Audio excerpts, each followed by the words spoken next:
Hi everyone, my name is Helen Sviglin. I work in the Office of Computational Science. I've been here for the last couple of years. I think I know a lot of you here in the room. And I'm here to talk to you today about our reviewer guides. Our reviewer guides, when Tim talked about the success of this program, I think the reviewer guides that we have developed are the penultimate of that success. So there's a lot of acronyms here, so for those that are at this meeting for the first time, I just wanted to go over them briefly. They're here in the slides. We have the SDRG and the ADRG, and then we have the new non-standard SDRG for the SDRG for the non-clinical data. We're kind of working on an acronym for that. I don't think one has really taken hold yet. So maybe that's something that can come out of this meeting. So here's a brief history. The SDRG, well first let me just get some ideas here. How many people in this room have had to help develop an SDRG, define content for an SDRG, or deal with an SDRG in any of the work that they've done? Let's have a big show of hands. Hi, that's a lot. I'd say that's a majority, right? Okay. Now, how many people in this room helped to develop the original template for the SDRG? Let's have a show of hands. Yeah, yeah. So you guys do the math, right? You come here and you move the industry, right? We did a really powerful thing when we developed this working group, and I'm really proud of the work that we've done, and I'm really proud of the SDRGs that we see coming into the office. Some of them are really fantastic. You guys are really getting it. You understand that the idea behind the reviewer guide is to take information that that doesn't fit in all of the rigid structures that are defined in the standards, and it's a human-to-human piece of aha, oh, this is why we do that. So you saw Tim put out a lot of technical errors in the data. Some of you might be thinking, but I had to do it that way for some reason. And I can't think of what those were because his errors were pretty straightforward. But your reviewer guide is your chance to explain why you had to do the data a certain way that may not be immediately understandable when you just simply look at a data set or a define. So we started developing the SDRG here in this room in 2012, and it was a collaboration, and we worked on, the FDA was pretty early and consistently involved. I think you guys would agree to that. And I think it was wildly successful. It went into the technical conformance guide, and it kind of went viral. We talked about it when we were in the early days of our Jumpstart. Wow, there's SDRGs. They're everywhere. That's awesome. And then came the ADRG, and we're seeing lots of those. And then there was the debut of the non-clinical SDRG, which the non-clinical folks call the SDRG, which is, sometimes we have to define which one are we talking about. So I just want to give everyone in this room a round of applause for working on this, for the future work. This was really a big deal. Okay. So what is a reviewer guide? We're talking about that. So just to level set for everyone in the room, what is this reviewer guide they're talking about? It's a human readable document that's meant to convey details about study data that are relevant to the review, not contained elsewhere, essential to understanding why data is presented a certain way, and clarifies why the data is presented a certain way. Review guides, they help both sponsors and reviewers. They help tell the rest of the story, right? There's a piece missing that just doesn't have, and why does it have to be that way? And that's the rest of the story. And because it can get pretty complicated. Data can get pretty complicated. That HIV data that Steve was talking about, that was some wildly complicated data. Here, we got that error message again. Okay.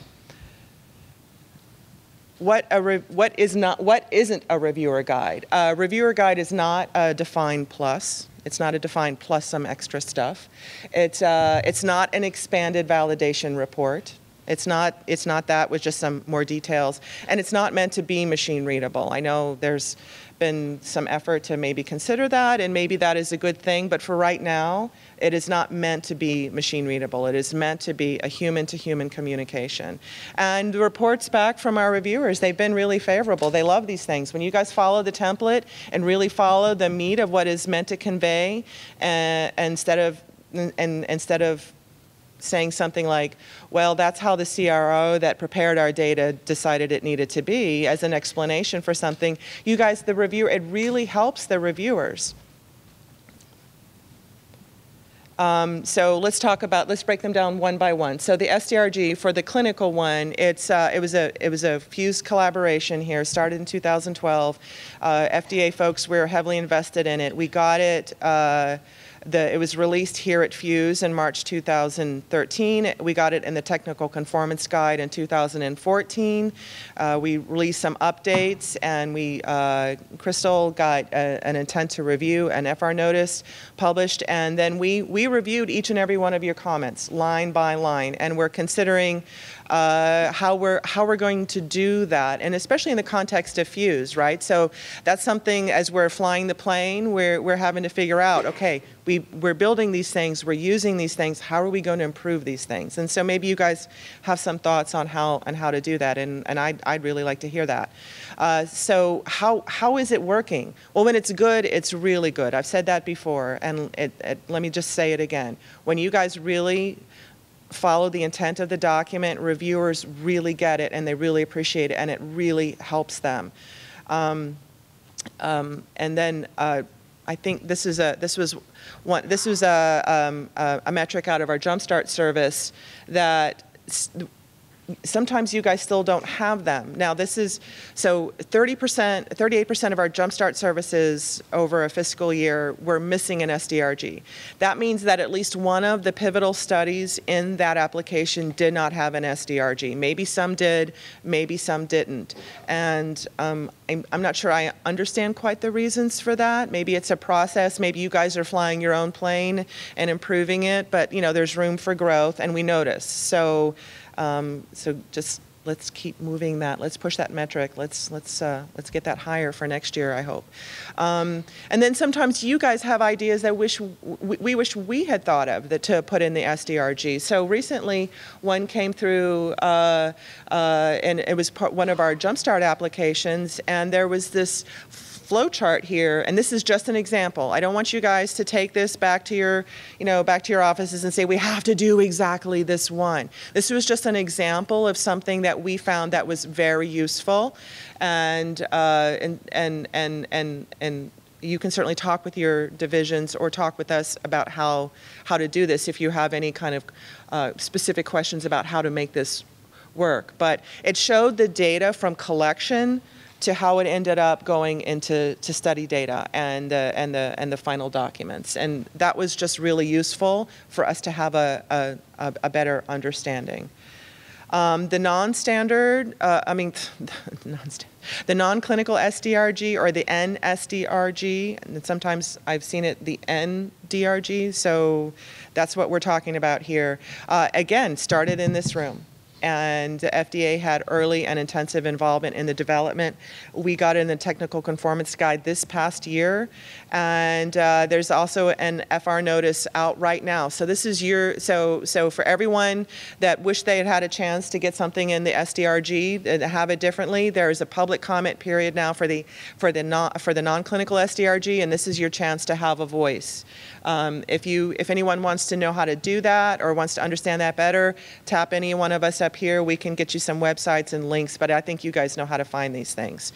We'll evaluate those comments. We'll use the Farm Talks input. I know that those of us that worked on the SDRG, we may not have the same clinical or the same expertise to evaluate, so we're going to call on our colleagues that helped develop it to do that. And right now, the internal team is currently evaluating how useful is it to reviewers and how is it applicable across the different scenarios, and their input it'll all be vetted using the Farm Talks expertise and leadership, and And then we are also planning to carry it forward with training and to help educate reviewers on how best to use this, and based on our previous experiences. Oh yeah. I hope you guys remind. Some of the animations didn't take, but that one did. Okay, and as a reminder here, you guys, there's a wonderful poster out there put together. I loved it. I learned a lot from it, so I just wanted to plug it. The ADRG for the atom data, it was scoped here in this room.